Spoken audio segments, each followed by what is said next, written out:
Good evening and welcome. I am Amarachi Ubani. Tonight, former Delta State Governor James Ibori regains freedom after spending 3 years in a British prison.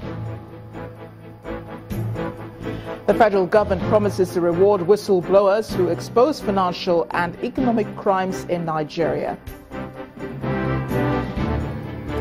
Army authorities deny allegations of neglect of Nigerian troops fighting Boko Haram in the northeast and says video clip of fainting soldiers is erroneous. And police in Germany begin manhunt for suspects in lorry attack on a Christmas market in Berlin.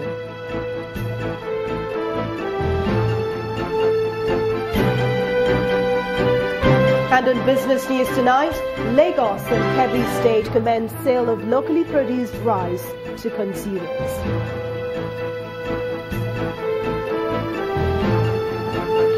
On sports news tonight, Nigerian clubs get tricky opponents in the first round of the 2017 CAF Champions League and CAF Confederations Cup.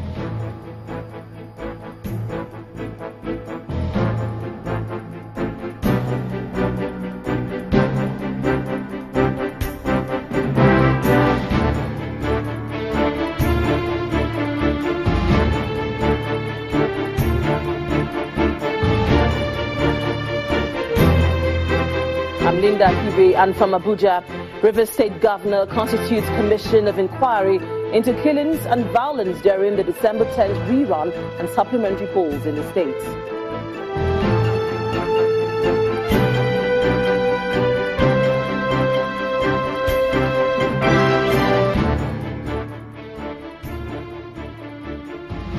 We begin tonight with James Ibori, the embattled ex-governor of Delta State, who has been released from prison on the orders of a British court.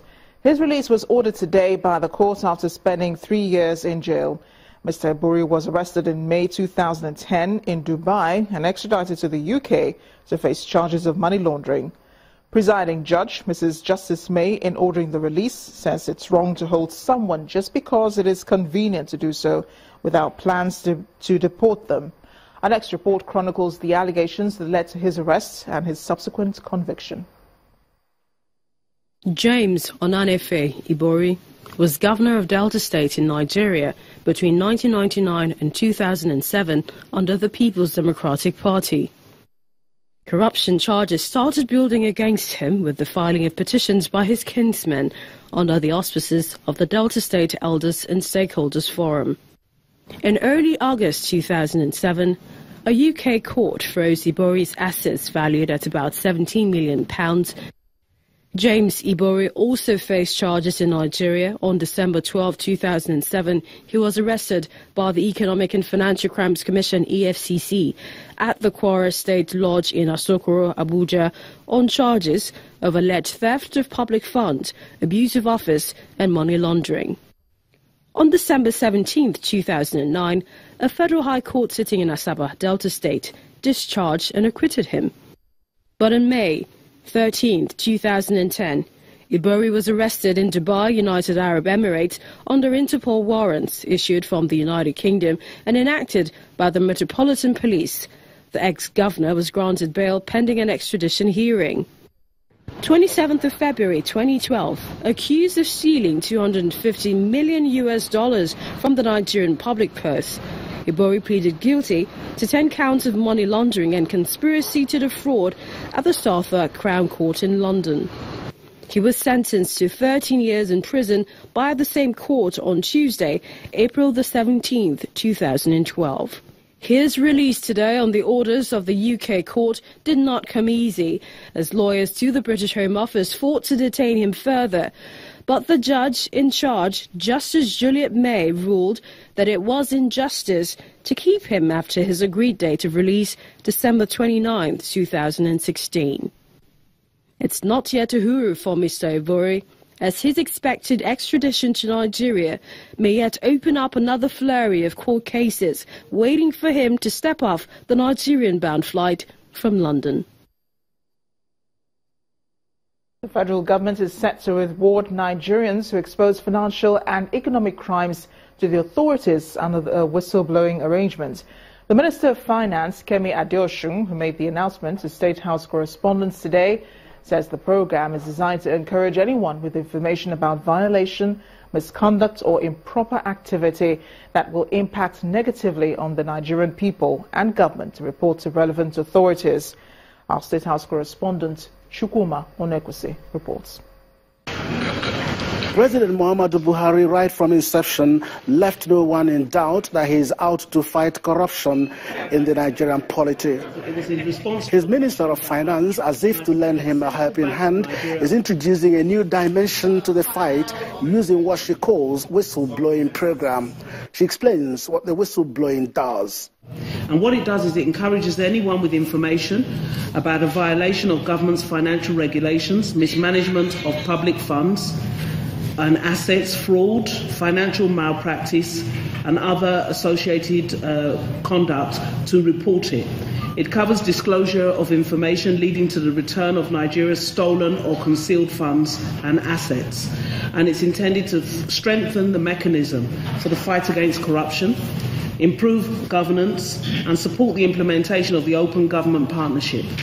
She says there will be a reward for anyone who reports any acts of corruption, be it in the public or private sector. The program, she says, is in collaboration with the Ministry of Justice and Attorney General of the Federation and will be backed by a law to be enacted by the National Assembly. But how will the whistleblower be protected and the reward scheme? Whistleblowers will be protected against sanctions and a reward scheme in the event that somebody who is a whistleblower actually either loses their job or is financially disadvantaged as a result of the information they have provided. We have a reward scheme which will pay no more than 5%, no more than 5%. So it's a scale according to the seriousness of the financial loss. The council approved emergency repair work on the Tamburawa Bridge in Kano State, which has been in a state of disrepair, as well as the continuation of work on the second Niger Bridge in the southeast. Council members were said to have supported the program, which kicks off as a stopgap until the National Assembly comes up with a law to back the fight against corruption in the country. Many concerned Nigerians are waiting to see who will blow the first whistle. Chukwuma Onekwusi, Channels Television News. To security matters, the Nigerian Army has been reacting to a video clip circulating on social media of soldiers fainting for lack of food and water. The Army, in a statement, explains that the video was shot more than 6 months ago when the 29th Task Force Brigade captured the Alagano forest in Borno State. It therefore dismissed the video clip as an attempt to create a false impression about the condition of the troops. There have been allegations of neglect of Nigerian soldiers fighting Boko Haram in the northeast, with some of the troops allegedly refusing to continue fighting if their plight is not addressed. No water, no food, soldier defense, soldier they die. Abba, ya Allah. See those soldiers don't fence, don't do something. This is almost 2 years now. Since 2014, we did this ground, we no die. No water, no food. Say na Alagaro no can capture. We did the Alagaro no paka. When the airport pass this message to our president, will they die for you? No. No problem. We know what to do. See how soldiers they fall. No, we have a comment to say. After I don't burn 12 villages, fight 12 villages. No food, no water. No. I mean no try. I beg Buhari, I beg do something about this thing. I beg no. We will post it to the human rights organization so that we will feel. That was the video that was posted online. The soldiers there complaining about lack of water. Joining me now, the News at 10, is the Acting Director of the Army Public Relations, Brigadier General Sani Usman. Thank you, Brigadier General, for joining us on the News at 10. What is the standard procedure of transmitting supplies to soldiers? You're welcome. What's the standard procedure of transmitting supplies to soldiers at the war front, especially for those fighting insurgency in the northeast?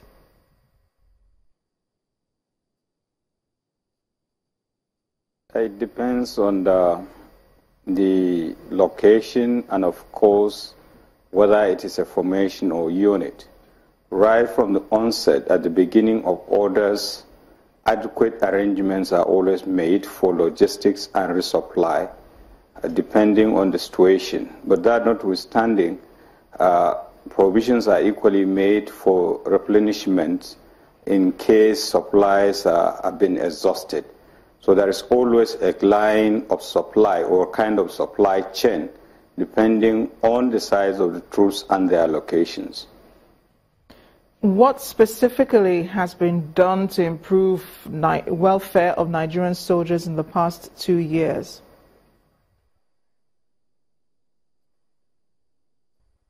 Quite a number of specific issues or steps have been taken.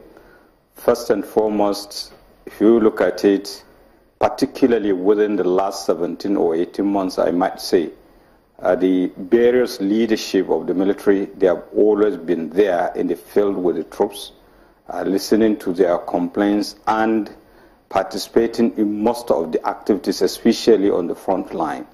Now, coming back to specific issues, there is timely and prompt payment of allowances and salaries and all other entitlements. And apart from that, also the supply of weapons, equipment, and other logistics. Specifically in the Nigerian Army, we have initially the Army Headquarters Logistic Base 1. Now we have 2 and 3, bringing whatever is the requirement of the troops closer to them, as against the previous instances that when you are at the front line, take for instance in Baga, Kangaro, or elsewhere, you need to request for supply as far back as Lagos. But now it is no longer the case.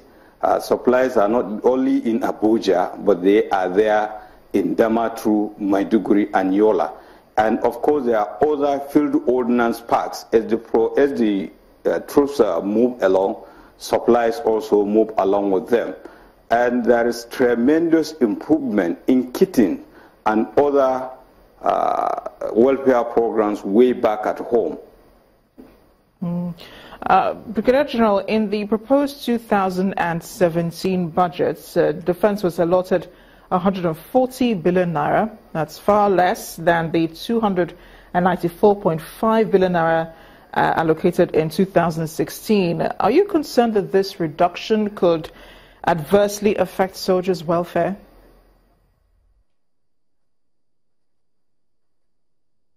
Not at all. Although, if you look at it from this perspective, nobody or no military has all that it requires. And I'm so sure as time goes on, provision will surely be made whenever there is need for, for funds. Apart from allocations, what other sources of income are available to the military, and how can these be expended?